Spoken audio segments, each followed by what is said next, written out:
आळू वडी तर सर्वांनी खाल्ली असेल, पण आळूची पातळ भाजी कोणी खाल्ली आहे का अशी? तर आज मी तुमच्यासोबत रेसिपी व्लॉग शेअर करणार आहे, ज्यामध्ये मी बनवली आहे आळूची पातळ भाजी। तर मी दाखवल्याप्रमाणे अशी आळू आणि त्याचे देठ मी कापून घेतले। त्यानंतर त्यामध्ये काळ्या घेवड्याची डाळ आणि शेंगदाणे थोडेसे हे टाकून कुकरमध्ये पाणी घालून ते शिजण्यासाठी ठेवले। त्यानंतर 5 ते 6 शिट्ट्या काढल्यानंतर हे बघू शकता अशा प्रकारे ते शिजतं। तर ते पूर्णपणे घोटून घ्यायचं आहे। त्यामध्ये हळद टाकली आहे आणि पाहिजे तेवढं आपल्याला तिखट टाकायचं आहे, चटणी। त्यानंतर ते पूर्ण एकजीव करायचं आहे, पूर्ण मिक्स करून। तर इथे मी फोडणी घालते आहे। त्यामध्ये टाकले हिंग, कढीपत्ता आणि भरपूर सारा लसूण। जास्त लसूण टाकल्यामुळे खूप छान टेस्ट येते या भाजीला।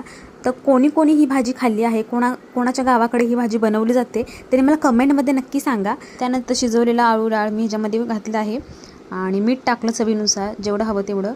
आणि छानपैकी हे 10 मिनिटं उकळल्यानंतर हे तयार आहे।